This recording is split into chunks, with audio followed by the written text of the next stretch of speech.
Hello दोस्तों, स्वागत है आपका हमारे यूट्यूब चैनल कूल क्लास में। आज की वीडियो में हम मुगल साम्राज्य में एक व्यवस्था थी मनसबदारी व्यवस्था। आज हम मनसबदारी व्यवस्था के बारे में पढ़ेंगे। अब मनसबदारी व्यवस्था को जानने से पहले थोड़ा हम इसका इतिहास जान लेते हैं। अब मनसबदारी जो शब्द है, यह मनसबदारी क्या है? एक फारसी शब्द है, फारसी भाषा का शब्द है और जिसका अर्थ होता है, जो अर्थ होता है, इसका अर्थ अगर आप बात करें हम मनसबदारी का, तो इसका अर्थ होता है किसी व्यवस्था में स्थान। ये होता है स्थान। और अगर आज की बात करें, आज हम इसे किस चीज से जानते हैं? रैंक भी बोल सकते हैं। ये क्या है? रैंक हो गई। अब ऐसे ही क्या थे? एक व्यवस्था थी मुगल साम्राज्य में, मनसबदारी व्यवस्था। अब इस मनसबदारी व्यवस्था का श्रेय जाता है किसको? अकबर को जाता है। अकबर ने क्या किया कि 1575 में मनसबदारी व्यवस्था को प्रारंभ किया। और जो सबसे पहले जो मनसबदारी व्यवस्था आई थी, तो ये क्या आई थी? मध्य एशिया में मंगोलों ने इसे किया था। कि जो मध्य एशिया था, मध्य एशिया में इस व्यवस्था को लागू किया था मंगोलों ने, जो मंगोल शासक थे उन्होंने। और भारत में 1575 में क्या अकबर ने इसे शुरू किया था। अकबर ने पहले क्या था कि सरकारी सेवकों को इसने क्या किया था? 3 भागों में बांटा था।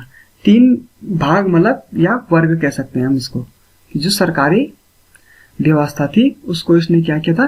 3 भागों में। जो सरकार के सेवक थे, उन सरकार के सेवकों को क्या किया था इसने? 3 भागों में बांटा था। तो पहला था इसमें क्या? सैनिक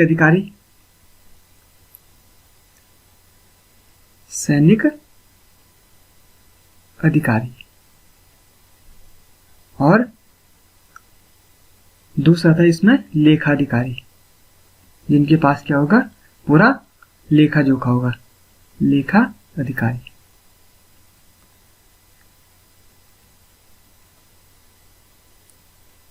और तीसरा था इसमें बुद्धिजीवी अधिकारी,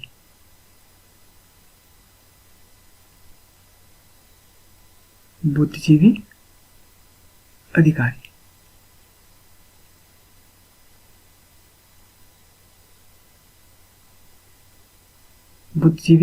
अधिकारी। तो सरकारी सेवकों के क्या थे? 3 वर्ग थे। अब अकबर क्या करता है? इन तीनों वर्गों को मिला देता है और इन्हें क्या करता है? सभी को क्या कर देता है? इन सबका एक नाम क्या कर रख देता है? मनसबदारी। जो ये 3 क्या थे? सरकारी सेवक वर्ग थे। इन 3 सरकारी सेवक वर्गों का एक नाम क्या हो जाता है?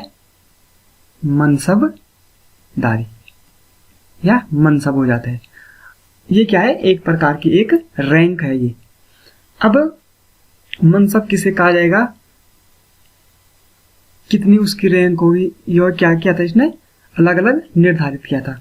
अब इसमें पहला पॉइंट है इसमें कि जात मनसब। जात मनसब क्या था? कि यह एक व्यक्तिगत रैंक था, कि किसी भी जात का क्या होगा? एक व्यक्ति है तो उसे क्या दिया जाएगा? एक रैंक दी जाएगी। ये क्या था? जात मनसब था। और इसमें उसकी वरिष्ठता एवं वेतन निर्धारित होता। और इस जात मनसब के अंतर्गत उसे क्या होता था? वेतन भी मिलता था। अब इसमें दूसरा है सवार मनसब। सवार मनसब क्या है? इस मनसब में क्या होता था कि कोई भी मनसब अपने पास कितने घोड़े रखेगा और कितने घुड़सवार रखेगा, यह निर्धारित करता था। कोई व्यक्ति अपने पास कितने घोड़े रखेगा और कितने घुड़सवार रखेगा, यह निर्धारित करता था सवार मनसब। उसका एक रैंक था सवार मनसब का। अब तीसरा पॉइंट है इसमें मशरूत मनसब। अब इस मनसब में क्या है कि जब किसी मनसबदार को किसी शर्त के साथ क्या होता है? अतिरिक्त मनसब दिया जाता है, तो उसे मशरूत मनसब कहा जाता है। मशरूत मनसब का मतलब अगर हम आसान भाषा में समझें, तो मशरूत मनसब जैसे आज क्या होता है कि एक विभाग के पास क्या होता है?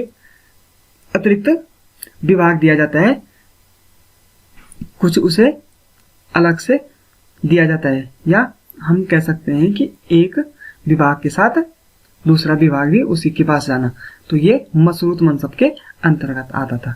अब नेक्स्ट है इसमें 2 अस्पा। जब एक सवार के लिए क्या होता था कि दो, यहाँ पे क्या है, दो है,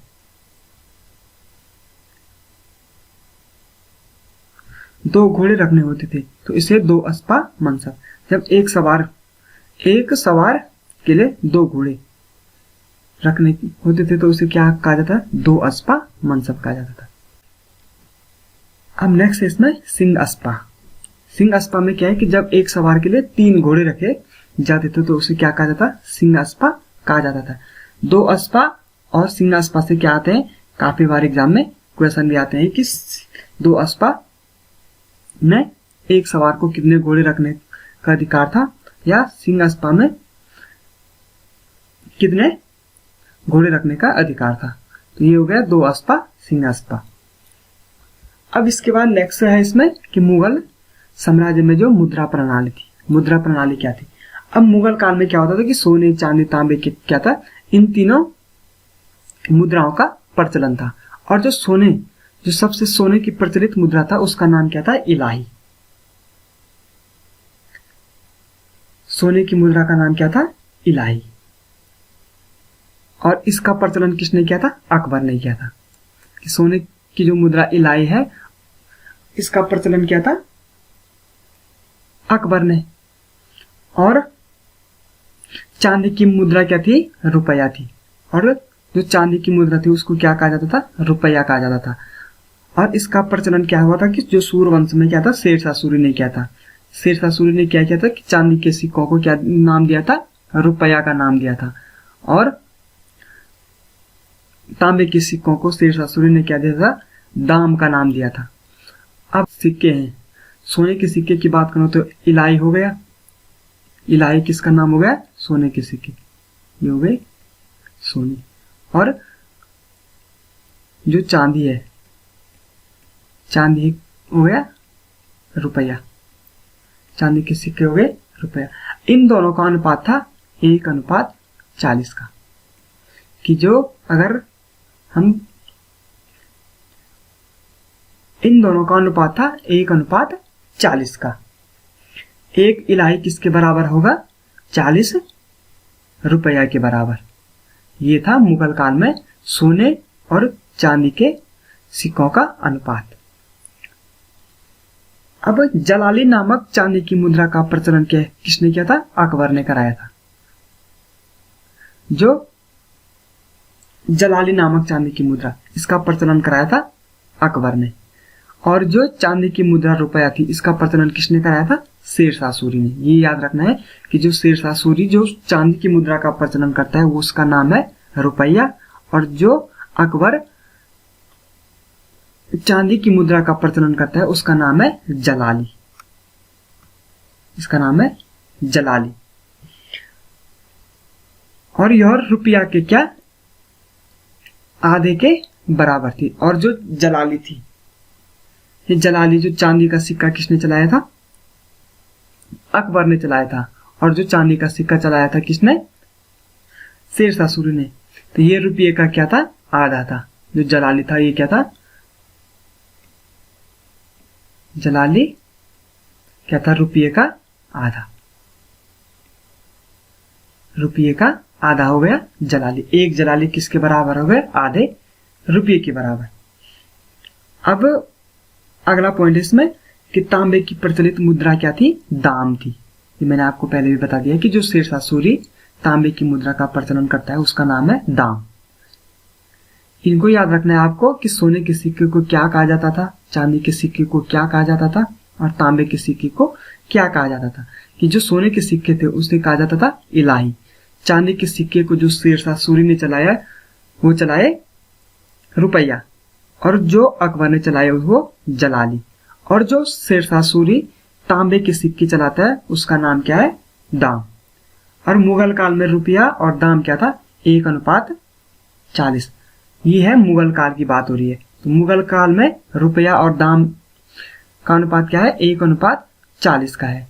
जबकि शेरशाह सूरी के टाइम पे क्या होता है कि रुपये और दाम का होता है 1:64 का। ये मैंने जब आपको मैंने शेरशाह सूरी वाला टॉपिक पढ़ाया था उसमें बताया था कि जो रुपया और दाम है शेरशाह सूरी के टाइम पे कितना रहता है, 1:64 के बराबर रहता है, कि 1 रुपया 64 दाम के बराबर रहता है। लेकिन मुगल काल में 1 रुपये की कीमत कितनी हो जाती है, 40 दाम के बराबर हो जाती है। अब नेक्स्ट पॉइंट है इसमें कि अकबर की कुछ मुद्रा में राम सीता का चित्र अंकित था, कि अकबर की कुछ मुद्रा में क्या था, राम सीता का भी चित्र अंकित था। अकबर क्या था कि हिंदू धर्म को भी मानता था, इसलिए इसने अपने दरबार में बीरबल को भी रखा था। बीरबल क्या था, एक हिंदू था, और बीरबल को किसमें, नवरत्न में भी क्या गिना जाता है, अकबर की। और देवनागरी लिपि में इस सिक्के पर क्या लिखा गया था, राम सिया। जो अकबर ने जो कुछ मुद्राएं थी, कुछ मुद्राओं में क्या था, उसका राम सीता का चित्र था, और उस पर देवनागरी लिपि में क्या लिखा था, राम सिया। अब नेक्स्ट पॉइंट है इसमें कि जहांगीर ने अपनी मुद्राओं में क्या किया था, अपना चित्र भी अंकित कराया था। कि जो जहांगीर था वो अपने टाइम पीरियड पे क्या करता है कि अपनी मुद्राओं पे अपना चित्र अंकित करवाता है। तो ये थे इसमें मनसबदारी और मुद्रा प्रणाली के बारे में। आई होप आपको वीडियो पसंद आई होगी। अगर वीडियो पसंद आई है तो वीडियो को लाइक करें, शेयर करें, और यदि आपने अब तक चैनल को सब्सक्राइब नहीं किया है तो चैनल को जरूर सब्सक्राइब करें।